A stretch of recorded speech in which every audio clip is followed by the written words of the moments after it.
खाड़ी देशों में किसी भी जुर्म के लिए सजा बहुत ही सख्त है। खासकर किसी की हत्या, बलात्कार जैसे मामले में सीधे मौत की सजा दी जाती है। वहीं कई मामलों में लोग गलत तरीके से भी फंस जाते हैं। ऐसा ही कुछ यूपी के बांदा जनपद की रहने वाली समाज सेविका शहजादी के साथ हुआ। शहजादी यूएई की अबू धाबी जेल में बंद हैं। उन पर बच्चे की हत्या का आरोप है और कभी भी उन्हें फांसी के फंदे पर लटकाया जा सकता है। वहीं दूसरी तरफ शहजादी के पिता का कहना है कि उनकी बेटी को गलत तरीके से फंसाया गया। पिता शब्बीर ने प्रधानमंत्री और राष्ट्रपति से इस मामले में हस्तक्षेप करने की अपील की और कहा कि उन्हें पूरा यकीन है कि प्रधानमंत्री उनकी बेटी को बचाकर वतन वापस जरूर लाएंगे।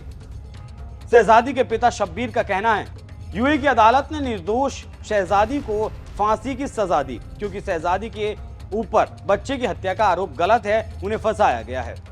हालांकि 2 मई 2024 को फांसी देने की तिथि तय कर दी गई थी, लेकिन इसी दौरान वहां बाढ़ आ गई और इसमें एक राजकीय परिवार के एक सदस्य की मौत हो गई, जिसके बाद वहां 8 दिनों के लिए राष्ट्रीय शोक घोषित कर दिया गया और इसी तरह से शहजादी की फांसी टल गई थी। लेकिन इसी बीच यूपी के बांदा में एक एफआईआर दर्ज किया गया जिसमें संयुक्त अरब अमीरात में शहजादी के साथ शारीरिक और मानसिक दुर्व्यवहार की रिपोर्ट लिखवाई गई। वहीं इससे विरोधी पक्ष भी सक्रिय हो गया। उन्होंने यूएई की कोर्ट में याचिका दायर कर जल्दी से जल्दी शहजादी की अपील कर दी।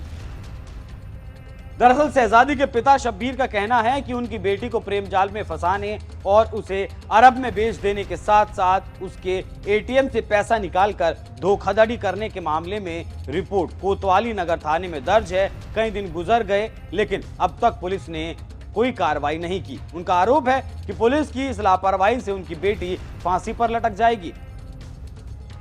चलिए अब आपको पूरा मामला विस्तार से समझाते हैं। दरअसल शहजादी मंटोंद थाना क्षेत्र के गोयरा मुगली गांव की रहने वाली है, जिन्हें आगरा के निवासी उजैर ने फेसबुक के जरिए प्रेम जाल में फंसाया था। उसे अबू धाबी की संस्था में काम दिलाने का झांसा देकर आगरा के एक दंपत्ति जो वहां रहते हैं उनके हाथ शहजादी को बेच दिया था, जहां दंपत्ति के बेटे की गलत इलाज के कारण मौत हो गई। लेकिन दंपत्ति ने शहजादी को आरोपी बना दिया और कोर्ट ने शहजादी को फांसी की सजा सुना दी। वहीं पिता शब्बीर ने इस मामले में प्रेमी और दंपत्ति के खिलाफ धोखाधड़ी जैसी कई संगीन धाराओं में मुकदमा दर्ज करवाया।